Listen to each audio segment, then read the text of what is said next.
Hola, un saludo a toda la teleaudiencia de la Mesa Redonda. El próximo 23 de junio se votará en Naciones Unidas una vez más una nueva resolución cubana sobre las afectaciones del bloqueo estadounidense. Una política que daña sobre todo, esencialmente, la vida de los cubanos y las cubanas. Ese será el tema de nuestra Mesa Redonda en la noche de hoy, en la cual me estarán acompañando Fermín Quiñones Sánchez, presidente de la Asociación Cubana de Naciones Unidas, ACNUR, también Elena Gentili, representante de Oxfam Internacional en Cuba, Madelis Delgado Reinaldo, miembro del Comité Nacional de la Federación de Mujeres Cubanas y secretaria general de La Habana, y la doctora Berta Lidia Castro, presidenta de la Sociedad Cubana de Pediatría. Ya conocidos, como siempre les digo, mis panelistas, quienes me acompañan en la noche de hoy, y también nuestro tema, por favor, quédese junto a nosotros.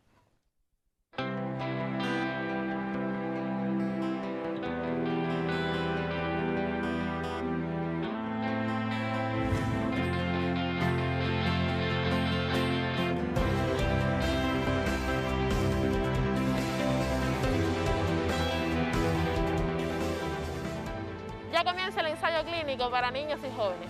Yo me vacuno. Yo me vacuno porque extraño reunirme con mis amigos. Yo me vacuno porque vacunar es prevenir. Vacúnate, protégete, no lo dudes.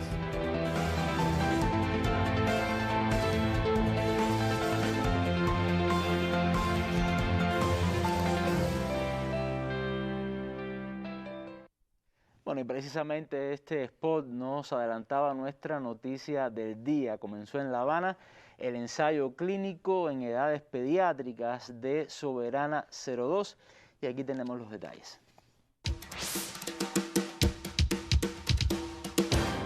Como si la emoción del momento no bastara, Gabriel García Fernández, de 12 años, sonríe ante los medios con la valentía de quien ha cumplido con un deber de su generación esta mañana, al ser el primero en recibir la dosis inicial de Soberana 02.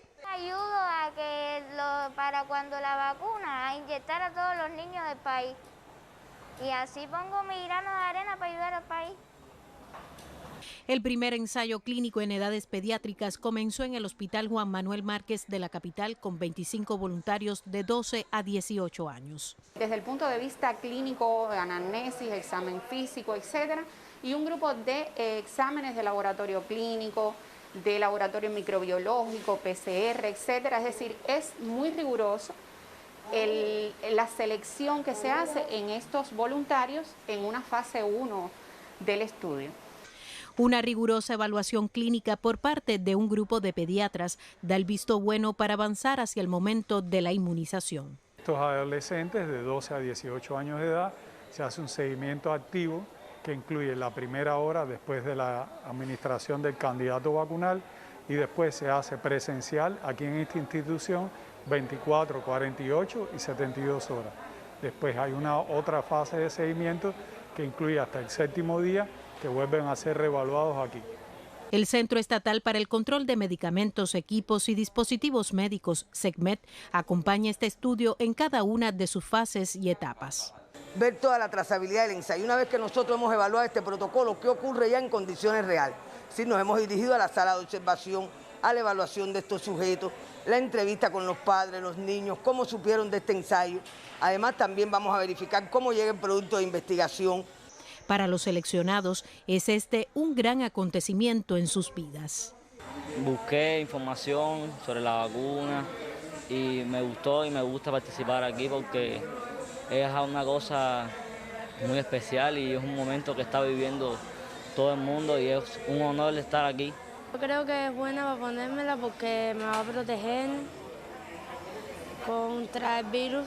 El estudio en población pediátrica evaluará la seguridad del candidato vacunal Soberana 02, un proceso que seguirá al detalle la familia cubana porque significa otro progreso hacia la ansiada normalidad para encarar la pandemia.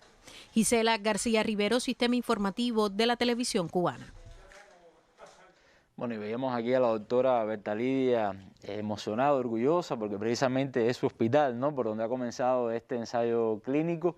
Y bueno, Soberana 02, Abdala, las vacunas cubanas siguen avanzando como una locomotora. En las últimas jornadas se ha conocido que alrededor de 500.000 de cubanos ya han recibido las 3 dosis de algunos de estos candidatos vacunales, que más de 3 millones de personas ya están vacunadas. Y bueno, también hay noticias en el ámbito internacional. Por ejemplo, se dice que Irán la próxima semana podría autorizar el uso de emergencia de Soberana 02 y otras noticias que seguramente conocerán más adelante. Bueno, vamos ya al tema que nos ocupa hoy en la mesa redonda.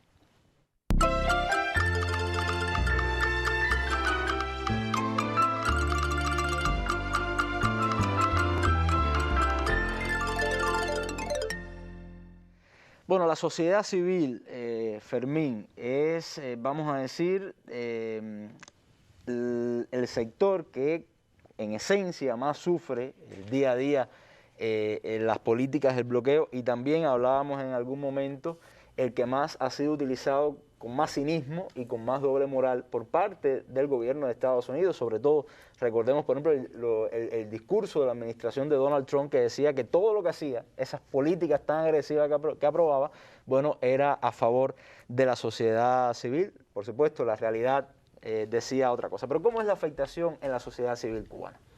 Lo primero, el agradecimiento a la mesa redonda por esta invitación, igualmente las buenas tardes a los televidentes, los radioyentes y a los colegas de otras organizaciones de la sociedad civil cubana y Oxfam que nos acompañan en la tarde de hoy. Vale comentar primero que la Asociación Cubana de Naciones Unidas es una organización que recién acaba de cumplir 74 años de su fundación y agrupa a más de 100 organizaciones de la sociedad civil de nuestro país, además de unos 300 asociados individuales. Y tiene entre sus objetivos la promoción, divulgación de los principios de la Carta de las Naciones Unidas, sobre todo. Bajo este mandato, la ACNUR en los últimos años, es decir, estamos hablando de hace 20, 30 años, ha estado coordinando en el ámbito internacional el trabajo de la sociedad civil en la dirección o desarrollo de acciones nacionales e internacionales de denuncia al impacto del bloqueo, del inhumano bloqueo del gobierno de los Estados Unidos contra Cuba. Y en este ámbito se relaciona tanto con las organizaciones de la sociedad civil cubana, con actores sociales cubanos, pero también con organizaciones de la sociedad civil extranjera, las denominadas organizaciones no gubernamentales en el ámbito multilateral. En este contexto, las medidas coercitivas unilaterales pueden calificarse como sanciones ilegales de carácter económico, pueden ser igual los embargos, restricciones económicas, que tienen un impacto negativo en el goce y disfrute pleno de los derechos humanos de las personas y de los ciudadanos. Entre ellos, el derecho a la vida, el derecho a la salud, el derecho al desarrollo, el derecho a la alimentación y cosas tan simples como puede ser el derecho a tener una vivienda digna, el derecho a tener el vestuario adecuado en situaciones determinadas. Estas medidas tienden a repercutir, como ya decía, en las necesidades básicas de la población. Y esto va, los alimentos que consumimos, los medicamentos que necesitamos para subsistir, el material educativo para nuestros niños y estudiantes en las escuelas, incluso en las posibilidades que tiene la población, la fuerza laboral activa para encontrar un empleo digno, que también las Naciones Unidas llama a proveerle a las personas empleos dignos. Son coercitivas porque buscan limitar, prohibir el acceso de determinados actores a productos y servicios de diversa índole por múltiples vías. Las vías no importan para hacer aplicar las sanciones, y eso lo vivimos nosotros acá en Cuba después de 60 años de bloqueo. Y son unilaterales porque son impuestas por la única y arbitraria voluntad de un Estado o un grupo de Estados en franca violación del derecho internacional y la Carta de las Naciones Unidas, la cual, es decir, la Carta de las Naciones Unidas no prevé en ninguno de sus artículos imponer sanciones sin la autorización expresa del Consejo de Seguridad de la ONU. En el caso de Cuba, el bloqueo se ha mantenido durante todos estos años, a pesar del rechazo categórico de la comunidad internacional que ha votado durante 28 años consecutivos en la Asamblea General de la ONU por su eliminación. Durante todos estos años, el bloqueo a la población cubana ha sido cuantioso desde el punto de vista material, pero también psicológico.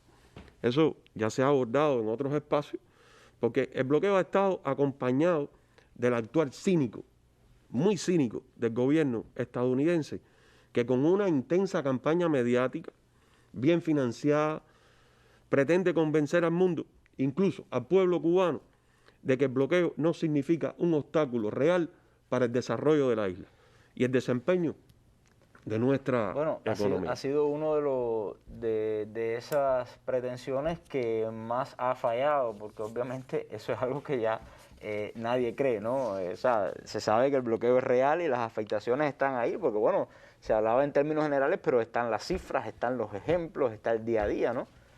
Bueno, yo decía, de manera muy cínica, cuando responden al discurso de Cuba de presentación de la resolución en la Asamblea General de la ONU, tratan de utilizar todo ese mecanismo mediático y que acostumbran para tergiversar la realidad. Pero también el gobierno estadounidense ha pretendido imponer matrices de opinión que sustentan su aberrada tesis de que el bloqueo está dirigido contra el gobierno cubano, cuando realmente conocemos que en Cuba claramente qué significa. Y no que el bloqueo va dirigido a la población, a la sociedad civil o al emergente sector privado que tanto ellos tratan de promover. Que se lo ha sentido con mucha fuerza, sobre todo en la administración Trump, en las medidas. Sobre todo dicen que lo están protegiendo y por supuesto mucho ha sucedido en los últimos años que indica claramente que el sector privado en lo absoluto ha sido beneficiado con todas esas medidas de bloqueo que nos han intentado, que nos han impuesto. Pero está claro, estamos hablando de 240 medidas, más de 240 medidas que fueron adoptadas durante la administración Trump, 55 de ellas solamente durante este tiempo que tenemos. Déjeme decirle que eso quizás a la hora de mencionarlo en números parece fácil, pero decirlo, pero en la práctica es algo contundente y fuerte. Más de 200 medidas y 55, ¿no? Recalcaba usted, 55 solamente en pandemia, cuando se supone que la humanidad debe estar por encima de todo. Sí, incluso ahora en estos momentos resulta particularmente lamentable que pasados 5 meses de la llegada al gobierno de los Estados Unidos de una nueva administración y las promesas que esta administración realizó durante su campaña electoral, ninguna de las medidas implementadas por la administración Trump ha sido desmontada. Entonces, realmente dudamos del compromiso y dudamos en este momento, desde la sociedad civil cubana, de la palabra de los representantes de ese gobierno. Yo creo que con este accionar, Biden se está convirtiendo en un heredero del bloqueo y de su más férrea e inhumana aplicación, que son todas estas medidas que nos han impuesto en los últimos años. Mucho peor con lo sucedido el 25 de mayo, cuando con igual cinismo certificaron a Cuba como un país que no coopera con Estados Unidos de manera plena en los esfuerzos antiterroristas. Creo que estos son ejemplos bien claros que ponen en contexto la manera en que la sociedad civil cubana ha estado afectada. No, y que cada vez que se le pregunta a algún funcionario de la administración de Joe Biden sobre la política hacia Cuba, dice que se está estudiando como si no fuera algo que realmente, o sea, tiene una emergencia, ¿no? Por lo inhumano que son estas políticas, por las consecuencias que tienen para el pueblo. Es decir, que no le interesa mucho, es lo que están mostrando de alguna manera el cambio a pesar de las afectaciones que tienen como tal. Ahora hay ejemplos, hay cifras, ¿no? Bueno, sí, llegamos ahora a lo sucedido posterior al arribo de Trump a la Casa Blanca, lo cual significó la interrupción y la reversión del proceso que había o que existía de restablecimiento y normalización de las relaciones con los Estados Unidos. Y lamentablemente llegaron al enfrentamiento, al recrudecimiento de las medidas de bloqueo, en un momento en que nos estaban diciendo que sí, que ellos apoyaban plenamente el desempeño del sector privado. Busca crear estrés el bloqueo, busca crear incomodidad en la sociedad cubana y ejemplo de todo esto lo vimos hace solo unos días en la celebración del 17 Foro de Organizaciones de la Sociedad Civil Cubana, donde más de 40 líderes, lideresas y actores sociales de organizaciones de la sociedad civil trasladaron planteamientos sobre la manera en que su trabajo se ve afectado cada día en Cuba. Bueno, vamos a ver otro ejemplo, hablábamos al principio de que la sociedad civil siempre fue muy manipulada, el hecho de que, bueno, supuestamente las medidas se hacían para proteger y para empoderar esta sociedad civil, y también dentro de la sociedad civil se usaba mucho el tema de los cuentapropistas, de los emprendedores. Vamos a ver la experiencia de algunos emprendedores cubanos y cómo les ha afectado estas políticas de Estados Unidos, este recrudecimiento del bloqueo, sobre todo en la etapa de Donald Trump.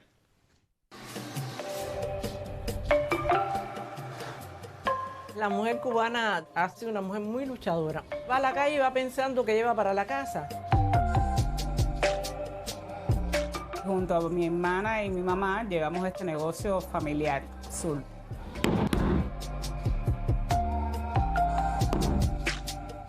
Zulu fue creado alrededor del año 1992. Nosotros decidimos que nos hacía falta incorporar otras actividades para ayudar a nuestra economía. Todo surgió a partir de los materiales que teníamos y las ganas de crear. Un bolso que, por supuesto, a la mujer cubana de los 90 y de hoy le sigue funcionando muchísimo. El bolso Zulu representa precisamente lo cubano, por la durabilidad y la resistencia con que realmente tratamos de hacer y crear.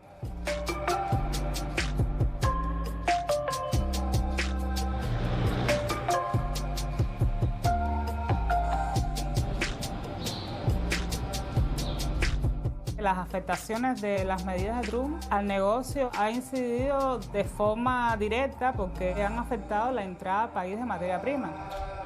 Nos afectan tanto en la entrada de turismo, que son nuestros clientes potenciales, como la adquisición de materiales como la piel, los hilos, los herrajes, en fin, todos los materiales con que regularmente trabajamos.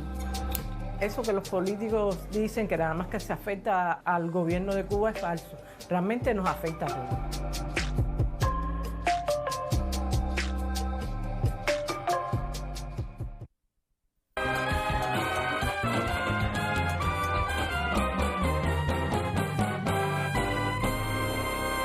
Bueno, veíamos el testimonio de unas emprendedoras cubanas en un video precisamente de Oxfam, y aquí nos acompaña Elena Gentili, quien es la representante de Oxfam, y qué bueno que está aquí. Bueno, de alguna manera también se justifica por el hecho, y no por gusto, veíamos que eran mujeres, ¿no? Hace poco, seguramente los televidentes recordarán la noticia de una conferencia de prensa de Oxfam, en la cual presentaba un informe muy detallado, muy, vamos a decir, profundo, en la que evaluaba que las mujeres cubanas eran uno de los sectores, o era el sector más golpeado por el bloqueo. Háblenos de este documento, cómo se elaboró el documento, los principales resultados, ¿no?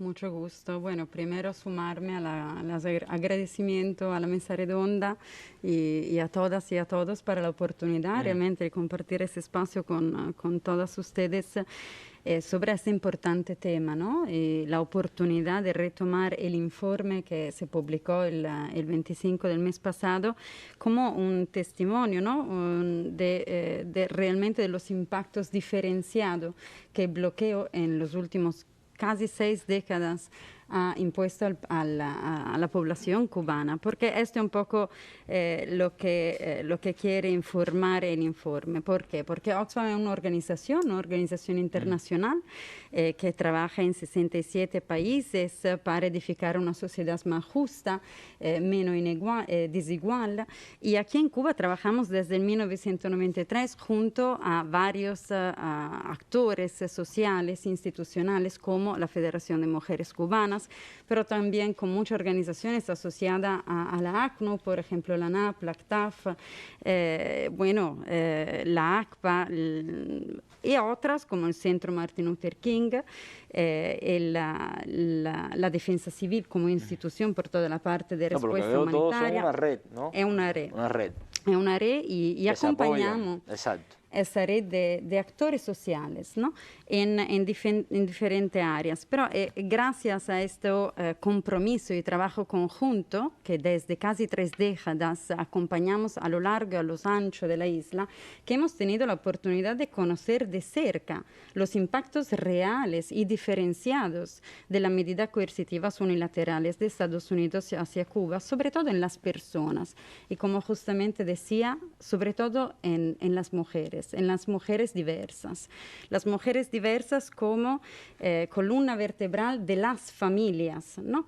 Entonces, este informe que se elaboró a partir de un estudio, una investigación científica del CIEM, no solamente recopila datos y informa sobre las estadísticas, un poco el recorrido histórico de estas casi 6 décadas, pero sobre todo da la oportunidad de dar voces a aquellas personas, sobre todo de mujeres, para reclamar una vida digna sin las afectaciones del bloqueo.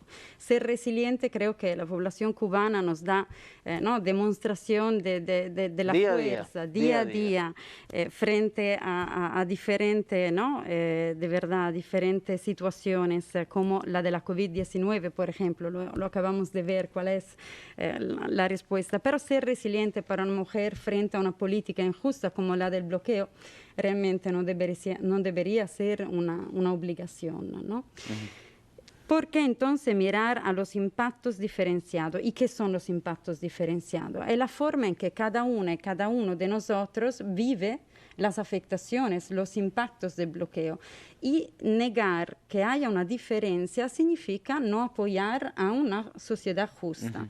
Sabemos que a pesar de todos los esfuerzos del país, las mujeres todavía son sujetas a una cultura patriarcal que las ven sobrecargada en todos los sectores para el cuidado de la familia, de los familiares, de sus propios hogares. Pues esta política, la política del bloqueo, realmente la valoramos no solamente como un elemento más, ¿no? Que carga aún más las mujeres en sus vidas cotidianas, pero también reproduce la misma dinámica de poder, ¿no? de una cultura patriarcal. ¿Quién toma la decisión y quién es sujeto a una decisión? Pues en lugar de apoyar a un esfuerzo colectivo para superar, ¿no? estas limitaciones del disfrute de los derechos de las mujeres, invisibiliza las diferentes necesidades de las mujeres y sus potencialidades. Y eso se puede ver en todos los sectores, en aquellos sectores donde las mujeres se ven más representadas y en aquellos donde se ven menos representadas. Aquí tengo a mi lado la doctora Berta. Sabemos que en el sector de la salud en Cuba más del 70% son mujeres. En la respuesta a la COVID, bueno, el 84% de las personas en los laboratorios, en el sector de la biotecnología, son mujeres. Y todavía son principalmente las mujeres en las primeras líneas que enfrentan esta enfermedad y el desarrollo de las vacunas, ¿no?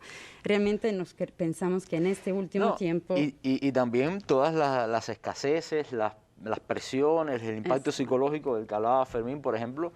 Yo estoy convencido, bueno, con el respeto y con el perdón de todos los buenos esposos, en fin, de todos los buenos compañeros, las mujeres sin duda, se sienten más presionadas, desde la merienda del niño hasta el desarrollo profesional, hasta las cuestiones logísticas de la casa, muchas veces recaen sobre ellas y el bloqueo afecta a todo esto. Absolutamente, el desabastecimiento en los mercados implica un mayor esfuerzo para las mujeres de responder a las necesidades de los hogares, de las personas mayores, de los niños.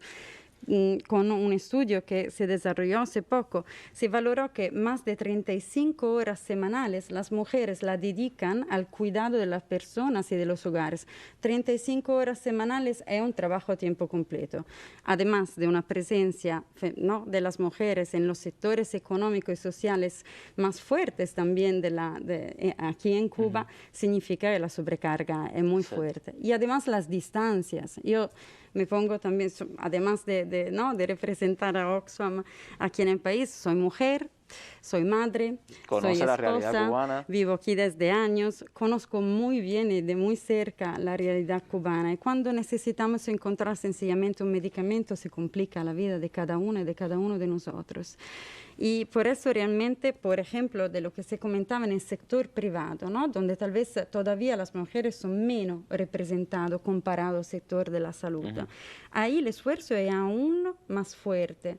¿Por qué? Porque la lucha para encontrar materiales, el video que acabamos de ver, materiales, todos, el esfuerzo de dedicar el tiempo para también aprender a través de plataformas digitales que son limitadas, de oportunidades, ¿no?, de inversiones que son limitadas. Para una mujer es aún más difícil encontrar y lograr crear sus negocios, ¿no? Y en el último año realmente de pandemia fueron las personas más afectadas debido a todo el encierro y a la necesidad de dar continuidad en la sostenibilidad de las familias. Tomando en cuenta también la cantidad de hogares en Cuba, no tengo cifra exacta, no sé si alguna institución la tendrá, pero estoy convencido que es alto de hogares que tienen al frente una mujer, y solamente una mujer.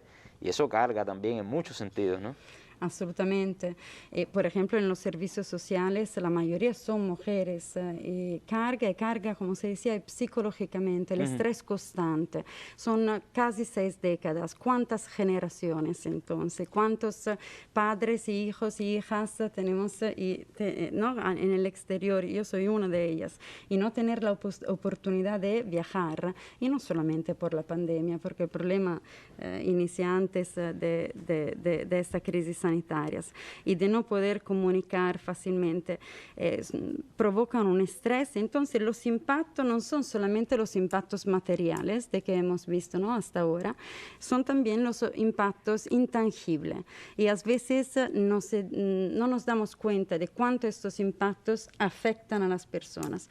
Por eso, como organización internacional, hacemos un llamado muy claro a través de este informe. No solamente recopilan información, procesan información, sino también que exhortan y realizan actividades en base a este documento, por lo que he visto, ¿no? Exactamente. Y en primer lugar, realmente exhortamos a la nueva administración a dar seguimiento a las declaraciones hechas durante la campaña electoral y suspender de inmediato las medidas para poder el país enfrentar la COVID y la campaña de vacunación masiva de forma oportuna y inmediata. Creo que el día 22 hay alguna actividad. Creo que también Oxfam, Estados Unidos, Canadá ha tenido también un papel importante en todo esto.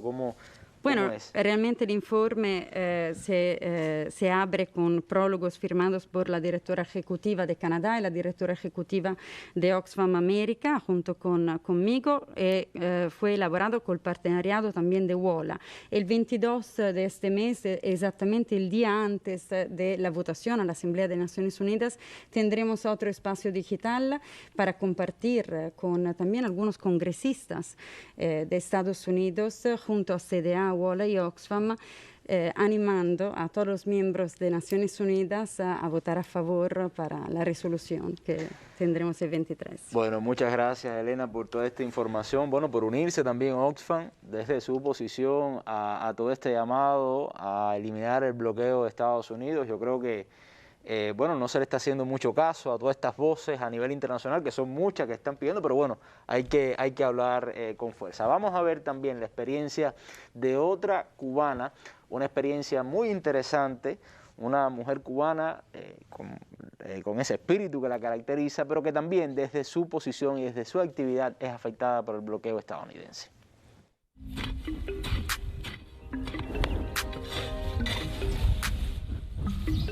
Las mujeres tenemos y desarrollamos todos los días una capacidad inventiva y una capacidad de resiliencia y de adaptación a los cambios que tenemos que enfrentar. Desde mis inicios laborales estoy vinculada en el sector agropecuario.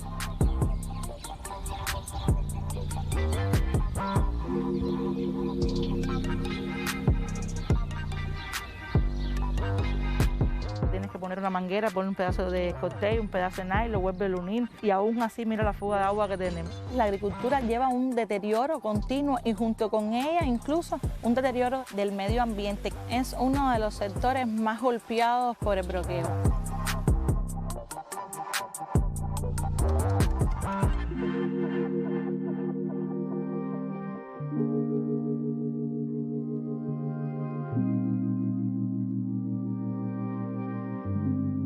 Comercializar con los países de América Latina, siendo un mercado tan cercano, se nos hace imposible prácticamente debido a la característica extraterritorial que tiene el bloqueo. Si no existiera el bloqueo, el índice de productividad y el índice de rendimiento aumentaría. La economía no solo se afecta a nivel nacional, afecta a nivel personal cada una de las casas donde vivimos. Tengo 31 años y hace 60 años vivimos bajo las injustas leyes que nos impone un bloqueo que intenta asfixiarnos.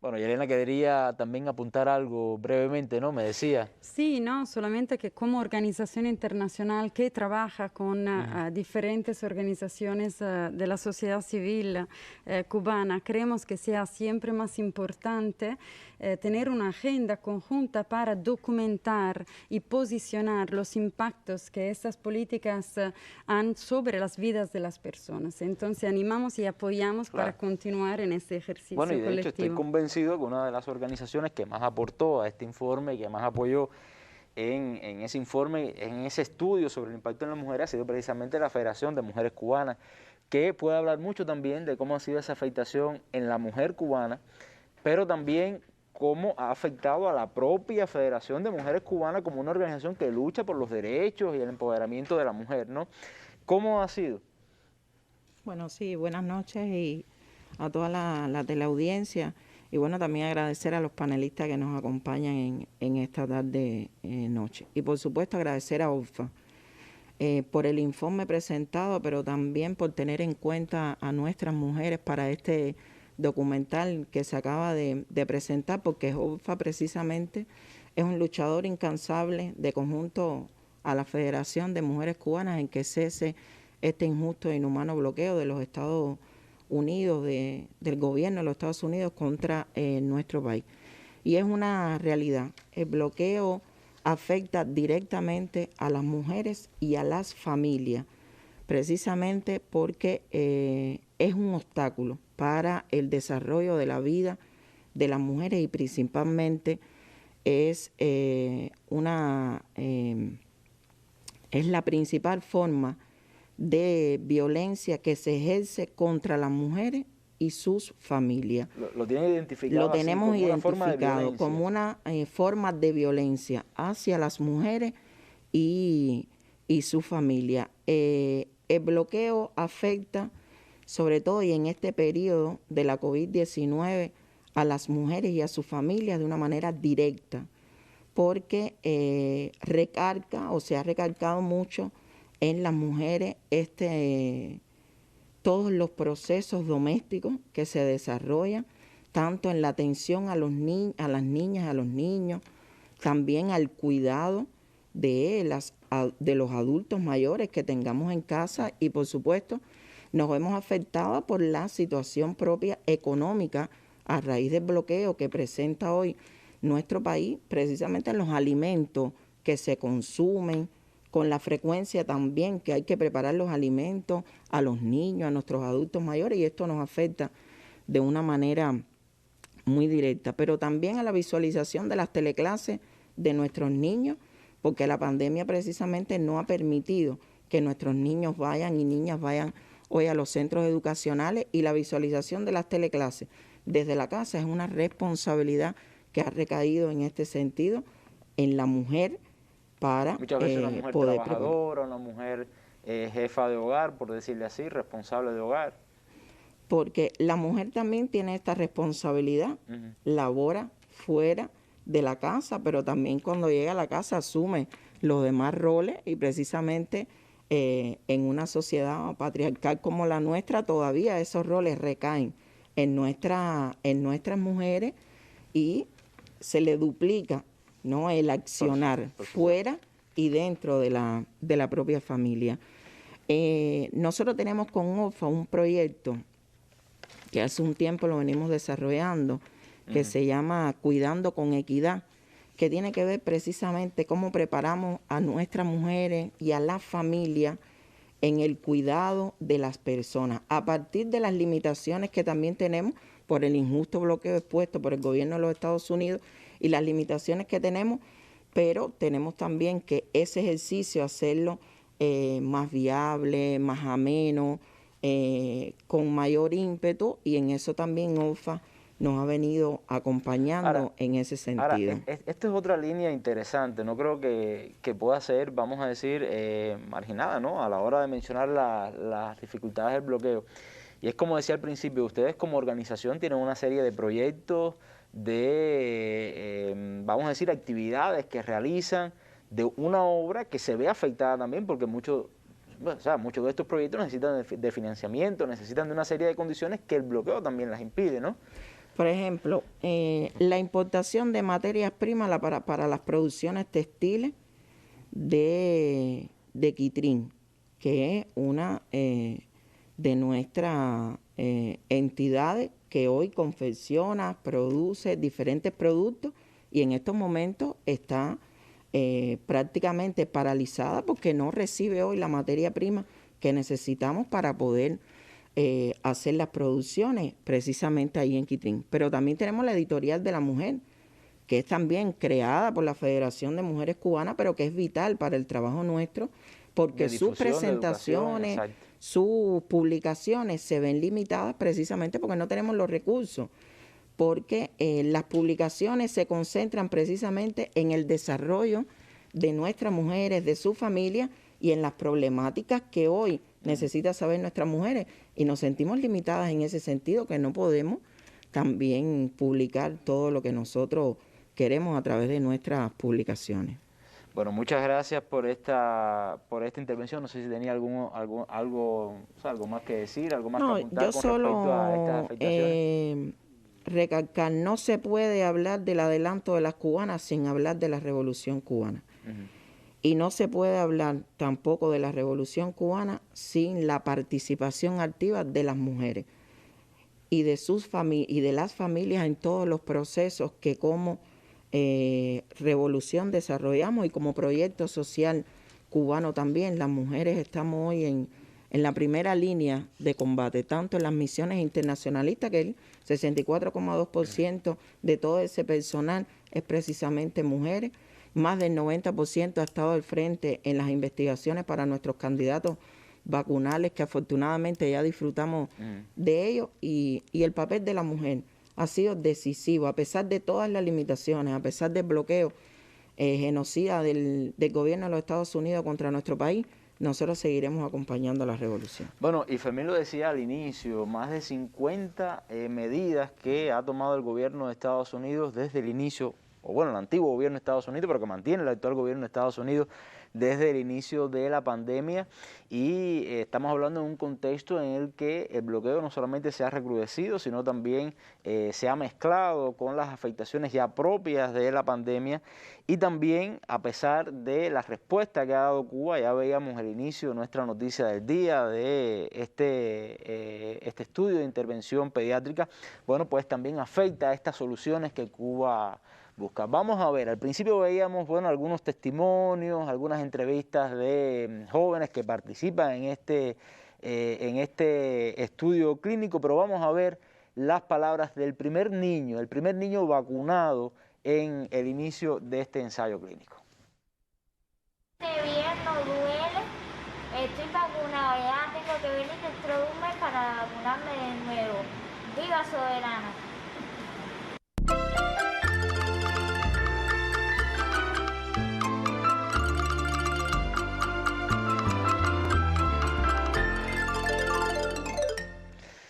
Bueno, doctora Berta, breve pero muy simpático este niño. No por gusto hemos utilizado este material, no solamente las mujeres, no solamente los hombres, los niños esencialmente. Ha sido un segmento muy golpeado por el bloqueo.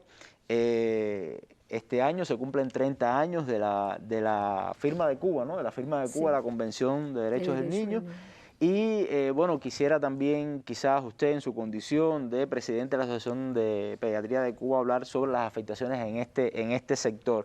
Le decía al principio muy emocionada porque en su hospital es que comenzaba este estudio clínico, ¿no?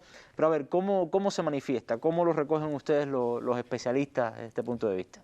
Bien, nosotros queremos agradecer mucho al colectivo de la Mesa Redonda por esta invitación. Que es la segunda vez suya, ¿no? Tiene la segunda vez, hace 21 años fue la primera.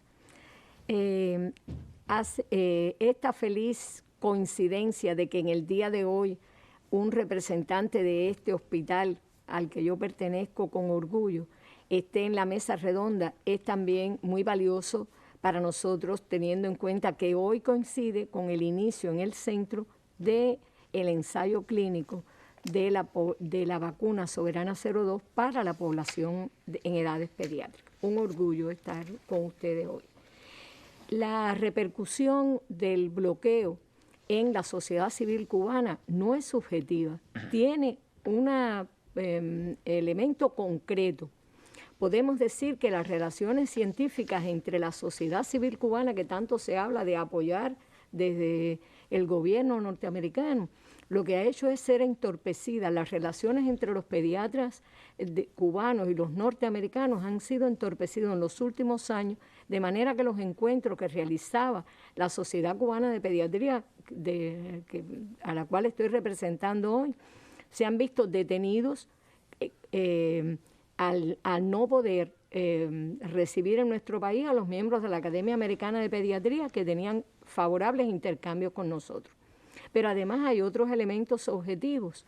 Cuando hay un evento, un congreso importante como el Congreso Internacional de Pediatría que se va a celebrar a finales de año en San Francisco y se invita a un miembro de la Sociedad Cubana de Pediatría, este miembro de la sociedad cubana no se puede inscribir en el evento para abonar su cuota de participación porque la transacción financiera desde Cuba no se puede efectuar con los bancos norteamericanos, lo que impide prácticamente que pueda participar como ponente en el evento. Y además, eso se refuerza por el hecho de la dificultad para obtener una visa de entrada a territorio norteamericano a participar en el Congreso, teniendo en cuenta que tendría que viajar a un tercer país con la dificultad económica y desde el punto de vista humano que tiene esto, teniendo en cuenta el riesgo de la posibilidad de la pandemia, además afectación de su tiempo, sin tener la certeza siquiera de que va a recibir una visa, y más porque allá, es cubano. Claro, y más allá, bueno, también de alguna manera mencionar el impacto que esto tiene en la propia población pediátrica, porque no asistir a un congreso, supongo, sea perderse una serie de información, de conocimiento, de experiencia, de intercambio que después puede repercutir favorablemente en la ciencia cubana, ¿no? En el tema pediátrico, claro. Y en la norteamericana, porque como claro, hemos participado en otros territorios, en encuentros con los pediatras norteamericanos, hemos tenido un gran interés, hemos recibido un gran interés, porque ellos tienen una gran tecnología, pero nosotros tenemos cosas que ellos no conocen, no ignoran, o sea, ignoran, no poseen, y tenemos en cuenta el tema de la atención primaria de salud, que para ellos es algo con lo cual se maravillan. Realmente nosotros creemos que esto interfiere además en la población pediátrica, en la calidad de la atención pediátrica de los niños cubanos, pero que podían estar favorecidos también los niños norteamericanos con la manera de desarrollarse las investigaciones. Y en términos generales, ¿cómo se influye en esa, o cómo afecta a esa población pediátrica? Nosotros regularmente vemos trabajos en el noticiero, en los medios de prensa sobre afectaciones a los niños, a tratamientos, pero desde su punto de vista, desde su experiencia, ¿cómo es? La repercusión en la atención de los niños de la afectación del bloqueo no es un número frío, es dolor, es sufrimiento por parte de los niños y de sus familias. concretamente se relaciona con tecnologías de avanzada, por ejemplo, con medicamentos citostáticos para el cáncer infantil que no pueden entrar a Cuba. Se relaciona también con medicamentos tan valiosos como los anticonvulsivantes para las epilepsias complejas que hoy no pueden entrar por las leyes del bloqueo. Tiene también relación con los analgésicos que mitigan el dolor de los niños. Y hay nutrientes especiales para niños con enfermedades severas metabólicas que no pueden recibirse y eso afecta la calidad de vida de esos niños. Pero además hay equipos e insumos que no permiten desarrollar las complejas operaciones de mínimo acceso en niños muy pequeños, las cardiopatías, las operaciones de las cardiopatías congénitas, de enfermedades neurológicas que se ven limitadas su desarrollo en el país, aún teniendo profesionales preparados para ello, porque la tecnología compleja no está disponible en el país. También es mucho más sensible cuando lo vemos con la parte más vulnerable de la infancia, que son los niños discapacitados. Hay dificultades con prótesis desarrolladas, prótesis oculares, prótesis auditivas, prótesis cardiovasculares, prótesis para los miembros para mejorar la calidad de vida de los niños. Y esa es la parte de la población infantil más vulnerable, ellos y su familia, y que, como decíamos, engendra un sufrimiento. Pero además, durante la pandemia hemos tenido limitaciones para recibir medios de protección para la bioseguridad en el país, medicamentos para incluir en los protocolos, de diagnóstico y en los protocolos de tratamiento. Incluso los procesos de fabricación de vacunas se han visto limitados en el país en los últimos tiempos. Bueno, Pero ahí está la vacuna. En varias ocasiones los desarrolladores, el Instituto Finland, el propio CIGB han hablado sobre el impacto del bloqueo en estos proyectos, la falta de sustancias, de reactivos que han afectado, o sea, han ralentizado, ¿no?, de alguna manera, aunque siempre ha habido una voluntad, como siempre, gubernamental de garantizar lo necesario para el avance.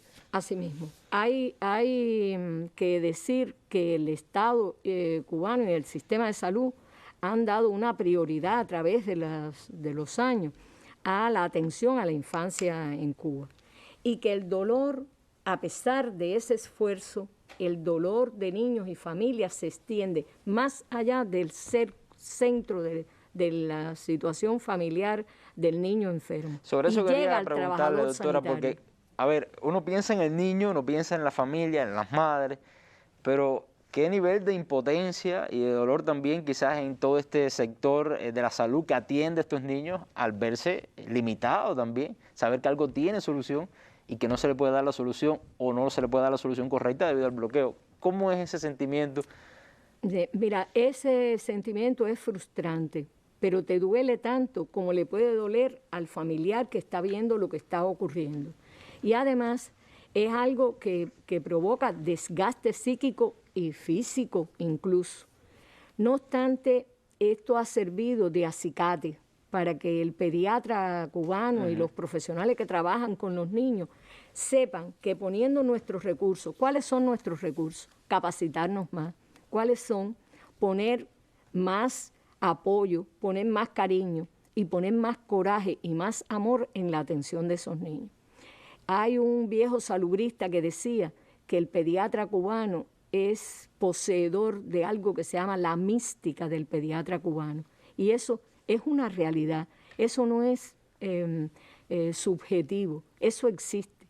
Y además nosotros estamos muy satisfechos porque a pesar de las dificultades, nuestros profesionales que trabajan con niños se han crecido, se han desarrollado y hoy muchos opinan que el médico cubano, en general el médico, pero el pediatra más, brilla en cualquier lugar del mundo donde presta su atención a los infantes. Bueno, también es un especialista que estaba acostumbrado a trabajar en dificultades difíciles, ¿no? O sea, con dificultades fuertes, y eso, bueno, crece profesionalmente, ¿no es así? Crece, con una resiliencia que es digna de admirar. Hay jóvenes que se han incorporado hoy a la pandemia en la zona roja, a expensas incluso del riesgo de su vida, del riesgo de su familia, y prácticamente han sido un escudo protector de la atención a la infancia, como desde hace muchas décadas ha sido la pediatría cubana. Estamos muy satisfechos de estarla representando en este momento aquí en la mesa. Bueno, doctora, muchas gracias y bueno, felicidades también. Bueno, a usted y a su colectivo, ¿no?, que está ahora haciendo sede de este estudio clínico pediátrico. Muchas gracias.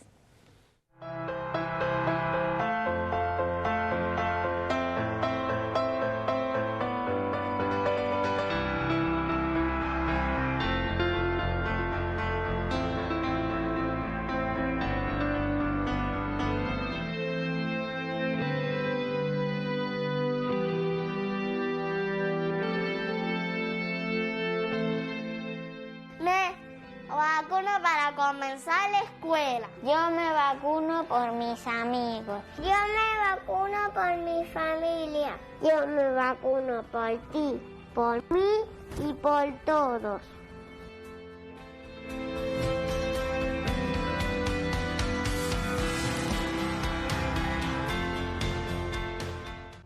Este martes en la Mesa Redonda, Desarrollo Local, Avances y Desafíos.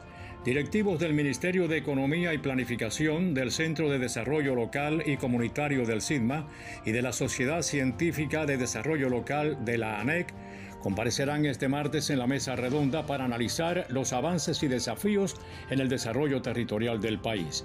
Cubavisión Internacional, Canal Caribe, Radio Rebelde, Radio Habana Cuba, los canales de YouTube y las páginas de Facebook de la Mesa Redonda, Cuba Debate y la Presidencia transmitirán en vivo este programa a las 7 pasado meridiano. El canal educativo lo retransmitirá al final de su emisión del día. Mesa Redonda, más allá de la noticia.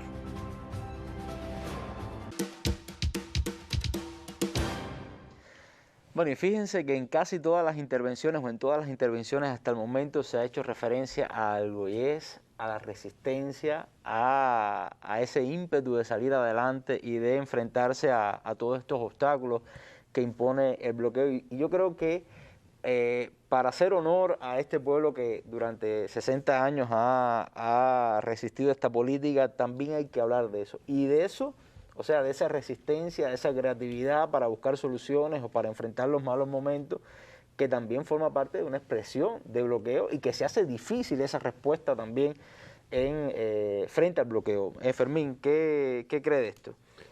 Sí, realmente unido a la capacidad esta que hablábamos de resistencia, de resiliencia de la población cubana frente al bloqueo, también hay mucho sacrificio, hay mucho trabajo y ha habido que trabajar muy duro para que las organizaciones de la sociedad civil y el Estado cubano puedan mantener lo logrado. Estos meses de pandemia han sido particularmente difíciles. Las organizaciones de la sociedad civil cubana, los proyectos de cooperación de organizaciones no gubernamentales del mundo que están acá en Cuba, han tenido que detener proyectos, han tenido que redirigir recursos para dedicar esos cuantiosos recursos de la cooperación a detectar prioridades, a atender las necesidades de la pandemia, porque no llegan los medicamentos, no llegan el equipamiento. Ahora mismo hay una campaña mundial para buscar jeringas para la vacunación masiva en nuestro país. Y solamente hacer dos acotaciones más. El bloqueo no distingue, el bloqueo no discrimina, el bloqueo nos afecta a todos y cada uno de los ciudadanos cubanos. El bloqueo impacta directamente en el bienestar de las familias cubanas, estemos acá en Cuba o nuestros familiares, nuestros amigos que residen en el extranjero. El bloqueo es algo que debemos enfrentar y sobre el cual debemos continuar luchando. Yo, si pudiera como que sumarizar lo que hemos analizado en el día de hoy, te diría que el 23 de junio estamos plenamente convencidos que volveremos a contar en la Asamblea General de las Naciones Unidas con el apoyo de los pueblos del mundo y con el voto positivo de la abrumadora mayoría de los países que están allí representados. Y no quisiera hoy concluir este espacio de la Mesa Redonda dedicado a la sociedad civil cubana y el impacto del bloqueo para agradecer a muchas personas alrededor del mundo a muchas organizaciones y gobiernos que en el mundo apoyan todos los días a Cuba, al pueblo cubano, en la lucha contra el bloqueo. Ha sido muy fuerte. En las últimas semanas hemos visto muchas informaciones de organizaciones solidarias, incluso dentro de los propios Estados Unidos, dando ese mensaje que es muy necesario. Es decir, que hay el mensaje de que el bloqueo es, además de ser una política injusta, de que no tiene apoyo en amplios sectores, por ejemplo, en el caso de Estados Unidos, dentro de la comunidad cubana en Estados Unidos, de que hay una gran comunidad de cubanos fuera de Cuba que no apoyan el bloqueo. Esto es una idea muy importante, es una matriz muy importante para dejar establecida, ¿no? Es importante también denunciar en cuanto a ámbito sea posible la extraterritorialidad de las medidas de bloqueo contra el pueblo cubano. Yo creo que no afecta solamente, no va dirigido a nuestro pueblo, no va dirigido a nuestro gobierno, va dirigido al mundo entero. Y que es una política ilegal, absurda, insostenida y que rechaza a la comunidad internacional. Y también al cubano que vive fuera de Cuba, que muchas veces se le impide ese vínculo con su familia. Bueno, muchas gracias a mis 4 panelistas en la tarde de hoy por analizar este tema que si bien es bastante habitual en nuestros medios de prensa, bueno, vale siempre aclarar esas afectaciones, profundizar en las afectaciones que tiene la sociedad civil cubana, en los cubanos y en las cubanas. Y nos vamos con nuestras imágenes del día, que por supuesto están dedicadas hoy a Ernesto Che Guevara y Antonio Maceo, 2 grandes de la historia de Cuba que coincidieron, no en tiempo, pero sí en fecha en su nacimiento. A usted muchas gracias y nos vemos en un próximo programa.